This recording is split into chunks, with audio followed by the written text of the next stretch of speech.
ಮಾನ್ಯ ರಾಜ್ಯಪಾಲರು ನಾನು ಈಗ ಪದವಿಯ ಅಧಿಕಾರ ಪದ ಹಾಗೂ ಗೌಪ್ಯತಾ ಪ್ರಮಾಣ ವಚನವನ್ನು ಬೋಧನೆ ಮಾಡಲಿದ್ದಾರೆ.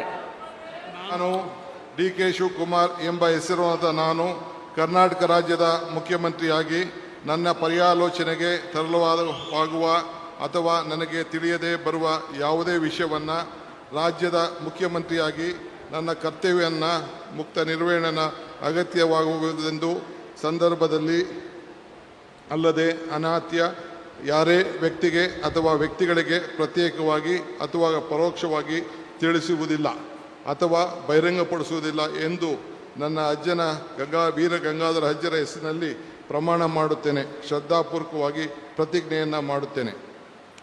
ಧನ್ಯವಾದಗಳು ಸರ್. ನೂತನವಾಗಿ ಡಿ.ಕೆ. ಶಿವಕುಮಾರ್ ಅವರು ಮುಖ್ಯಮಂತ್ರಿಯಾಗಿ ಪದಗ್ರಹಣ ಮಾಡ್ತಾ ಇದ್ದಾರೆ. ಎಷ್ಟು ಖುಷಿ ತಂದಿದೆ? ಇವತ್ತು ನೂತನವಾಗಿ ನಮ್ಮ ಸಾಹೇಬರು ಡಿ.ಕೆ. ಶಿವಕುಮಾರ್ ಅವರು ಪದಗ್ರಹಣ ಮಾಡ್ತಾ ಇದ್ದಾರೆ. ಹಾಗಾಗಿ ನಮ್ಮ ಕ್ಷೇತ್ರ ಪರವಾಗಿ ಈ ರಾಜ್ಯದ ಪರವಾಗಿ ಎಲ್ಲರೂ ತುಂಬ ಖುಷಿಯಾಗಿದ್ದೀವಿ. ಸುಮಾರು ಕಾಲ ನಮ್ಮ ಬೇಡಿಕೆ ಇತ್ತು ಮತ್ತು ಅವರು ಮುಖ್ಯಮಂತ್ರಿ ಆಸೆ ಇತ್ತು, ಅದು ಇವತ್ತು ಈಡೇರ್ತಾ ಇದೆ. ಸಾಹೇಬರು ಡೆಫಿನೆಟ್ಲಿ ಬಂದು ಒಳ್ಳೆ ಗವರ್ನೆನ್ಸ್ ಕೊಡ್ತಾರೆ, ಇನ್ನು 2 ವರ್ಷ ಒಳ್ಳೆ ಗವರ್ನೆನ್ಸ್ ಕೊಡ್ತಾರೆ.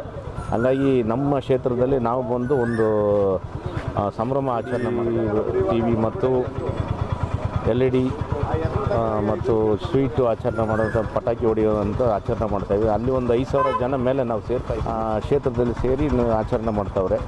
ಹಾಗಾಗಿ ಮೈಸೂರು ಭಾಗದ ಕನ್ನಡಿಗರು ಎಲ್ಲರಿಗೂ ಈ ಸಮಯದಲ್ಲಿ ಯಾರ್ಯಾರು ಸಪೋರ್ಟ್ ಮಾಡಿದ್ದಾರೆ ಅವರಿಗೆಲ್ಲ ನಮಗೆ ಒಂದು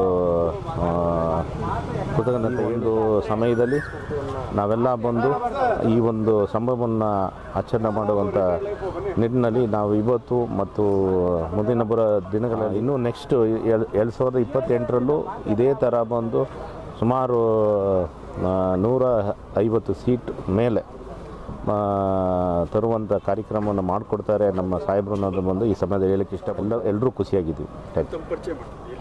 ನಾನು ಸುಬ್ರಹ್ಮಣ್ಯ ಶ್ರೀಕಂಠೇಗೌಡ, ತುರುವೇಕೆರೆ MLA ಆಸ್ಪಿರೆಂಟ್.